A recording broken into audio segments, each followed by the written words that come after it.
तो जैसा कि आप सभी को पता चल गया होगा कि एग्ज़ाम की डेट जो है वो आ गई है, तो 6 नवंबर को हमारा एग्ज़ाम होगा।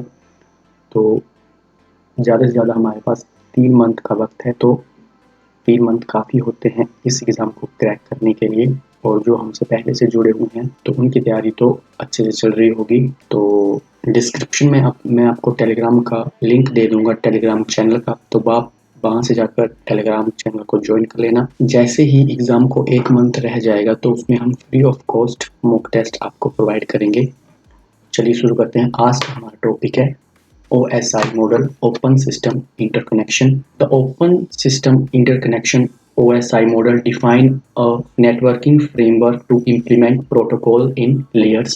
तो जो हमारा OSI मॉडल होता है वो डिफाइन करता है नेटवर्किंग फ्रेमवर्क को और लेयर्स में प्रोटोकॉल्स को इम्प्लीमेंट करता है with control passed from one layer to the next. यानी कि जो भी एक लेयर से दूसरे लेयर में जो भी डेटा और इन्फॉर्मेशन पास की जाएगी, भेजी जाएगी, वो पूरे कंट्रोल के साथ और बिना किसी भी एरर के साथ भेजी जाएगी। तो ओपन सिस्टम इंटरकनेक्शन का ये काम होता है। तो मैं इसको आपको सिंपली भाषा में समझाता हूँ। जो OSI मॉडल होता है ये इन्फॉर्मेशन को मूव करता है। एक कंप्यूटर में जो सॉफ्टवेयर एप्लीकेशन होती है वो दूसरे किसी कंप्यूटर सिस्टम में जो भी दूसरे कंप्यूटर सिस्टम में जो भी एप्लीकेशन सॉफ्टवेयर एप्लीकेशन होंगी उनमें इंफॉर्मेशन को मूव करता है फिजिकल मीडियम के द्वारा। तो OSI मॉडल क्या है? सिंपली इंफॉर्मेशन को मूव करता है एक कंप्यूटर एप्लीकेशन सॉफ्टवेयर से अदर जो कंप्यूटर सिस्टम होते हैं उनमें जो सिस्टम सॉफ्टवेयर एप्लीकेशन होते हैं उनमें वो इंफॉर्मेशन को मूव करता है फिजिकल मीडियम। तो जो OSI मॉडल है इसको डेवलप किया गया था ISO द्वारा। अब ISO क्या है? तो ISO है इंटरनेशनल ऑर्गेनाइजेशन फॉर स्टैंडर्डाइजेशन। तो इसकी आप फुल फॉर्म पे मत जाना कि पहले I से इंटरनेशनल होगा तो S से स्टैंडर्डाइजेशन होगा, ऐसा नहीं है। आप इसको गूगल पे सर्च करके देख लेना। ISO की फुल फॉर्म होती है इंटरनेशनल ऑर्गेनाइजेशन फॉर स्टैंडर्डाइजेशन। तो इसमें ISO ने OSI को डेवलप किया था 1984 में। तो ISO ने OSI मॉडल को डेवलप किया था 1984 में, इस बात का ध्यान रखना और इसकी जो फुल फॉर्म है वो भी याद रखना। तो चलते हैं नेक्स्ट। तो यहाँ पर आपको दिख रहा होगा थोड़ा सा ब्लर है, उसके लिए मैं माफ़ी चाहता हूँ। तो जो हमारी OSI मॉडल में 7 लेयर होती हैं, तो जो हमारी फर्स्ट जो 7th लेयर होती है वो होती है एप्लीकेशन लेयर। ये नीचे से ऊपर की तरफ चलता है। तो जो हमारी फर्स्ट लेयर होती है वो होती है यहाँ से physical layer.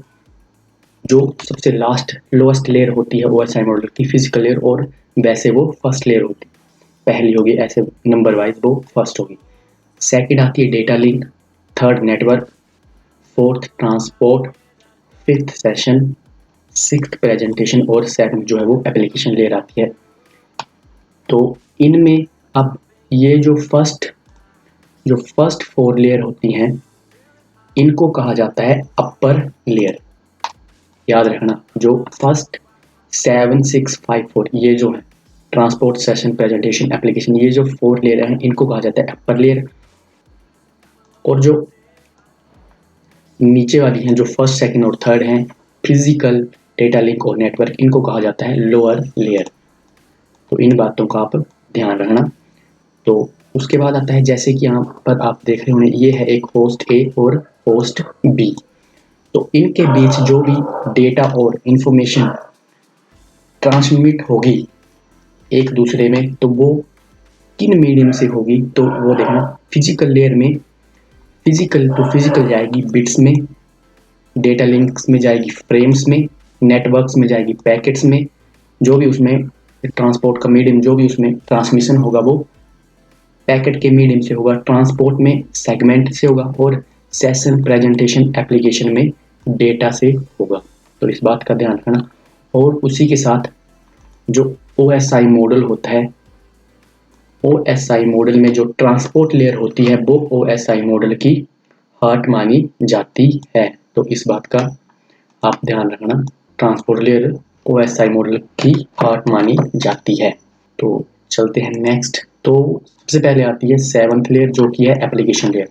The application layer supply network service to end user application. तो जो एप्लीकेशन लेयर होती है वो एंड यूजर को नेटवर्क सर्विस प्रोवाइड करती है। इसको आप ध्यान से समझना, यानी कि जो एप्लीकेशन लेयर होती है इसको आप एप्लीकेशन मत समझना कि ये कोई एप्लीकेशन है, बट ये एप्लीकेशन के जो एप्लीकेशन लेयर के जो फंक्शन है उनको डिफाइन करती है। तो जैसे अगर आपको कोई एप्लीकेशन चलानी है तो उसके लिए आपको नेटवर्क की ज़रूरत पड़ेगी, बिना इंटरनेट के वो चलती नहीं है। तो वही है इसमें, जो एप्लीकेशन को यूज़ करने के लिए नेटवर्क की हमें ज़रूरत पड़ती है, नेटवर्क सर्विस की, तो एप्लीकेशन लेयर हमें वो प्रोवाइड करती है। It provides service for the application program to ensure that effective communication with another application program in a network is possible। तो मैंने आपको बता दिया। तो जो एप्लीकेशन लेयर होती है वो इफेक्टिव कम्युनिकेशन हो दोनों एप्लीकेशन के बीच, यानी कि आप जिससे किसी से बात कर रहे हो तो उनके बीच जो कम्युनिकेशन जो वो इफेक्टिव हो और आरामदायक हो और उनमें कोई भी एरर वगैरह ना आए। अच्छे से उन एप्लीकेशन के बीच, एप्लीकेशन प्रोग्राम्स के बीच जो है वो नेटवर्क जो है वो अच्छे से वर्क करे, उसके लिए जो रिस्पॉन्सिबल होती है वो एप्लीकेशन लेयर होती है और वो नेटवर्क सर्विस प्रोवाइड करती है। इसके बाद आती है 6th लेयर जो है वो है presentation layer. It works as the translator for the network. तो नेटवर्क के लिए ये ट्रांसलेटर का काम करती है presentation layer. This layer convert data from a format used by the application layer into common format at the sending station and converts the common format to a format known to the application layer at the receiving station. यानी कि इसका simply सा है, ये जो है वो data को कन्वर्ट करती है, यानी कि एक एप्लीकेशन से दूसरी एप्लीकेशन में सेंडर होगा, वो जो डेटा भेजेगा रिसीवर के पास, तो जो उनके बीच में जो डेटा जाता है वो उसको कन्वर्ट कर देती है, ताकि वो सामने वाली जो एप्लीकेशन है वो उस डेटा को समझ सके, जान सके कि उसमें क्या है। तो ट्रांसलेटर का कार्य प्रेजेंटेशन लेयर करती है। उसके बाद आता है 5th लेयर आती है session layer. The session layer allow two application processes on different machine to establish, use and terminate a connection called a session। जो सेशन लेयर होती है वो दो एप्लीकेशन के प्रोसेसेस को डिफरेंट मशीन में एस्टेब्लिश करती है, आपको अलाउ करती है कि आप एप्लीकेशन को यूज़ करें और कनेक्शन को टर्मिनेट कर सकें, तो उसे कहा जाता है सेशन लेयर। इसी के साथ सेशन लेयर में एक और फंक्शन होता है सेशन लेयर का, वो होता है सिंक्रोनाइजेशन एंड रिकवरी। तो आपने अपने मोबाइल में देखा होना कि एक सिंक्रोनाइजेशन का ऑप्शन होता है जहाँ पर आपका डेटा सिंक होता है। तो वो क्या होता है, जो सेशन लेयर होती है वो जब भी डेटा ट्रांसमिट हो रहा होता है तो उसमें वो चेक पॉइंट्स बनाती है। जैसे ही डेटा सेंड होगा एक एप्लीकेशन से दूसरी एप्लीकेशन में, तो उनके बीच वो चेक पॉइंट्स रखती है, ताकि अगर बीच में अगर डेटा लॉस होता है, कुछ भी होता है, नेटवर्क लॉस हो जाता है, तो वो फिर से सेंडर के पास नहीं जाएगी कि डेटा को दोबारा से सेंड करो। तो जो चेक पॉइंट्स होते हैं वहीं से डेटा को दोबारा से सेंड कर दिया जाता है, और उसी के बीच जो वो सिंक्रोनाइजेशन होती है उसमें जो डेटा होता है वो आपके डिवाइस में सेव हो जाता है। आपने देखा होना जैसे ही आप अपने डेटा को सिंक्रोनाइज करते हैं तो जितनी भी आपकी वीडियोस फोटोज़ होते हैं वो कहीं ना कहीं जाकर सेव हो जाते हैं। मोस्टली जो एंड्रॉयड डिवाइस होते हैं उनमें जो सिस्टम है वो गूगल फोटोज़ में डेटा जो है वो सिंक होता है, वहाँ पर जाके सब कुछ सेव हो जाता है और वहाँ से आप अपना डेटा रिकवर भी कर सकते हो। तो सेशन लेयर के ये दो फंक्शन और भी हैं, सिंक्रोनाइजेशन और रिकवरी, तो इन बातों का ध्यान रखना। नेक्स्ट है ट्रांसपोर्ट लेयर, 4th लेयर, जिसको मैंने आपको बताया कि OSI मॉडल का हार्ट होता है। Transport layer ensure that message delivery is error free. तो जो ट्रांसपोर्ट लेयर होती है वो एंश्योर करती है कि जो भी आपने मैसेज किसी को भेजा है वो एरर फ्री डिलीवर हो इन सीक्वेंस, और जिस सीक्वेंस में आपने लिखा है हाय हेलो कैसे हो, तो वो वैसे ही जाएगा। ऐसे नहीं होगा कि कैसे हो पहले पहुंच जाएगा और हाय हेलो बाद में, तो वैसे नहीं होता है, सीक्वेंस में जाता है। उसके लिए ट्रांसपोर्ट लेयर जो होती है वो रिस्पॉन्सिबल होती है, एंड विद नो लॉसेस और डुप्लीकेशन, और ना ही वो जो आपने जो भी मैसेज उनको भेजा है वो ना तो लॉस होगा और ना ही उसका कोई डुप्लीकेशन कर सकता है। तो ये सब कुछ जो है वो ट्रांसपोर्ट लेयर संभालती है। It relieves the higher layer protocols from any concern with the transfer of data between them their peers. तो जो ट्रांसपोर्ट लेयर होती है वो हायर लेयर प्रोटोकॉल्स को और उनके बीच डेटा को ट्रांसफ़र करने वाले और डेटा को रिसीव करने वाले के बीच में जो भी उसके बीच में नहीं आ सकता है, इससे वो आपको टेंशन फ्री करवाती है ट्रांसपोर्ट लेयर। यानी कि आपका जो भी मैसेज आपने किसी को भेजा है वो सिक्योर पहुंचेगा, यानी कि वो लीक नहीं हो सकता कहीं पर भी। तो इस बात से वो जो है वो ट्रांसपोर्ट लेयर है वो इंश्योर करवाती है। नेक्स्ट है third layer, network layer. The network layer provide the data routing path for network communication. तो जो नेटवर्क कम्युनिकेशन है उनके लिए नेटवर्क लेयर जो है वो डेटा राउटिंग पाथ होते हैं वो प्रोवाइड करती है। Data is transferred in the form of packet by logical network path in an order format that the network layer control। तो जो भी डेटा ट्रांसफर होगा वो पैकेट्स की फॉर्म में होगा और जिस पाथ से होगा वो होगा लॉजिकल नेटवर्क पाथ से वो डेटा है जो डेटा ट्रांसफर होगा ऑर्डर फॉर्मेट में होगा, यानी कि जैसे आपने भेजा है वो वैसे ही उसी फॉर्मेट में जाएगा और उसी को वो नेटवर्क लेयर जो है वो कंट्रोल करती है। तो जो डेटा है वो ध्यान रखना, डेटा जो ट्रांसफर होगा नेटवर्क लेयर में वो पैकेट्स की फॉर्म में होगा और किस पाथ का यूज करेगा, बाय लॉजिकल नेटवर्क पाथ के थ्रू वो ट्रांसफर होगा। तो जो ये इंपॉर्टेंट पॉइंट होते हैं इनको ध्यान में रखना, इन्हीं से एग्जामिनर क्वेश्चन पूछता है और उसी ऑर्डर फॉर्मेट में जाएगा और उसी को नेटवर्क लेयर जो है वो कंट्रोल करती है, उसी को देखती है कि जो डेटा ट्रांसफर हो रहा है वो पैकेट्स की फॉर्म में हो रहा है और ऑर्डर फॉर्मेट में हो रहा है या नहीं हो रहा है, तो उसी को वो नेटवर्क लेयर जो है वो कंट्रोल में करती है। नेक्स्ट आता है लेयर 2 है data link layer. This layer set up links across the physical network. तो जो फिजिकल नेटवर्क होता है उसके अक्रॉस जो लिंक्स होते हैं उनको सेटअप करती है डेटा लिंक लेयर। इसके जरिए putting packets into network frame. तो नेटवर्क फ्रेम में वो पैकेट्स को पुट करती है, उनके थ्रू वो लिंक्स को सेटअप करती है। दिस लेयर हैज 2 सब लेयर्स। तो डेटा लिंक लेयर की 2 सब लेयर्स होती हैं, the logical link control layer LLC and the media access control layer यानी कि MAC, जिसको हम मैक भी कहते हैं। तो LLC क्या होती है, तो logical link controller LLC is concerned with managing traffic. तो ये LLC जो होती है वो ट्रैफिक को मैनेज करती है और ये ट्रैफिक से संबंधित है। लॉजिकल लिंक कंट्रोलर वो फ्लो को कंट्रोल करती है और एरर को कंट्रोल करती है ओवर द फिजिकल मीडियम। तो जो LLC है वो फिजिकल मीडियम में ट्रैफिक को मैनेज करती है, उसके फ्लो को, और उसमें जो भी कोई एरर है उसको कंट्रोल करती है। तो ये बात ध्यान में रखना। और उसके बाद है द मीडिया एक्सेस कंट्रोलर यानी कि MAC layer is responsible for moving data packet to and from one network interface card to another across a share channel. तो जो शेयर चैनल होगा उसके अक्रॉस जो media access control MAC layer होती है वो रिस्पॉन्सिबल होती है डेटा को मूव करने के लिए, पैकेट्स में डेटा पैकेट्स को मूव करने के लिए फ्रॉम वन, जो किसी एक नेटवर्क इंटरफेस कार्ड से NIC से, टू जो भी उसका साथ जो शेयर चैनल को शेयर कर रहा होगा, अनदर जो NIC होगा नेटवर्क इंटरफेस कार्ड होगा, उसके बीच में जो भी डेटा पैकेट्स को मूव करवाता है वो करवाता है मीडिया एक्सेस कंट्रोल, उसके लिए वो रिस्पॉन्सिबल होता है। तो इन बातों का आप ध्यान रखना। तो नेक्स्ट लेयर है फिजिकल लेयर। तो सिंपल लैंग्वेज में अगर हम फिजिकल लेयर को समझे तो जो फिजिकल लेयर है वो प्रोवाइड करती है फिजिकल मीडियम के जरिए से बिट्स को ट्रांसमिट करना।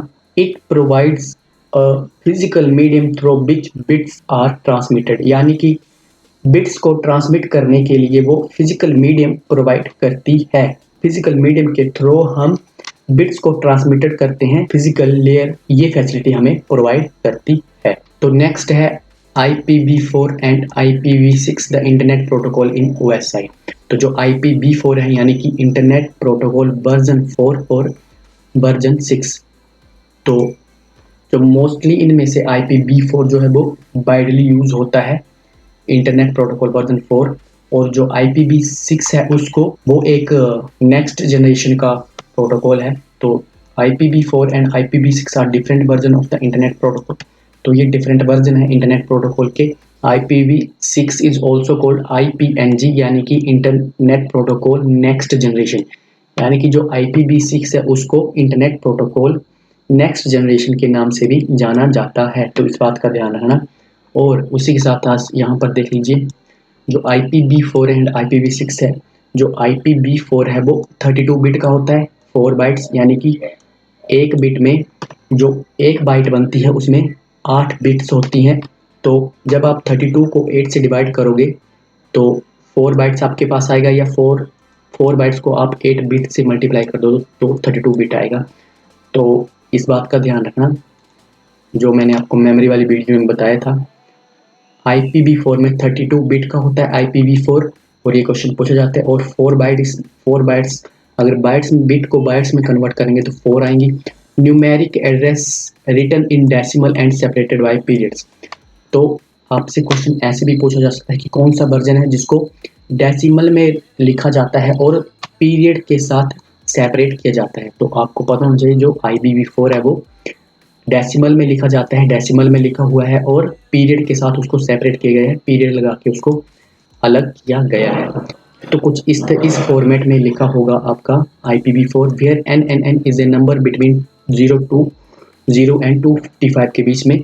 जो IPv4 होता है वो लाइज करता है 0 से लेकर 255 के बीच में, यानी कि क्वेश्चन ये बार बार पूछा जाता है, उनमें IP एड्रेस लिखा होता है, और हर बार जो भी 255 के ऊपर अगर वैल्यू होगी 256 से, अगर आपके पास IP एड्रेस ऐसे दिए गए हो और यहाँ पर 256 लिख दिए गए हैं, तो ये जो है वो रॉन्ग होगा, क्योंकि IPv4 जो है वो 0 से लेकर 255 के बीच में ही आएगा। तो इस बात का ध्यान रखना, इससे आप IPv4 को अच्छे से पहचान सकते हो, और जो इसके लिखने का तरीका है और उसको पीरियड से सेपरेट किया जाता है, डेसिमल में लिखा जाता है, इस बात का भी ध्यान रखना।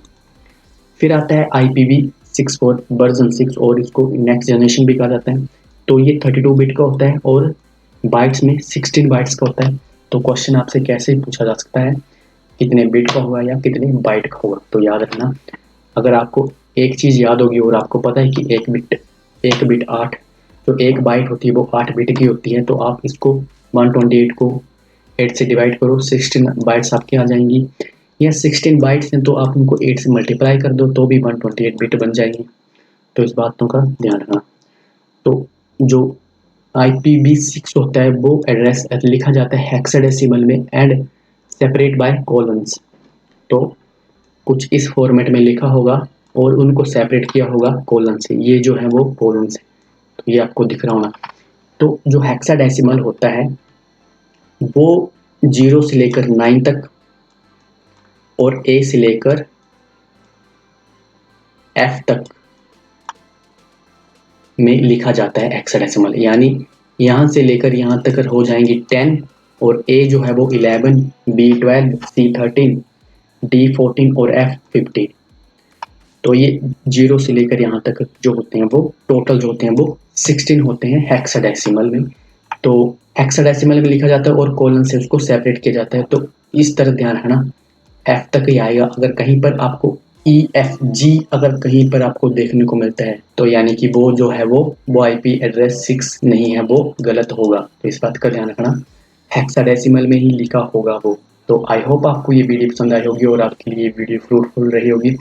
आप अगर डेसिमल और हेक्साडेसिमल जानना चाहते हो कि कैसे ये बाइनरी नंबर कन्वर्ट किए जाते हैं, तो मैंने 939 वाली वीडियो में उसको कवर किया है। वहाँ पर आपको अच्छे से समझ आ जाएगा बाइनरी नंबर को कैसे कन्वर्ट किया जाता है, और उसमें मैंने कॉम्प्लीमेंट्स के बारे में बताया था, जो कि 1s कॉम्प्लीमेंट होता है, 2s, 9s और 10s। तो मैंने अच्छे से समझाया, वो वीडियोज़ भी आप देख लेना, वो वीडियोज़ आपके लिए फ्रूटफुल हैं। तो आई होप आपको ये वीडियो पसंद आई होगी। इसकी नेक्स्ट वीडियो में हम इंटरनेट टेक्नोलॉजी के बारे में जानेंगे और इनकी जो इम्पोर्टेंट टाइम है उनके बारे में जानेंगे। तब तक के लिए धन्यवाद, मिलते हैं इसकी नेक्स्ट वीडियो में। तब तक के लिए जय हिंद, जय भारत।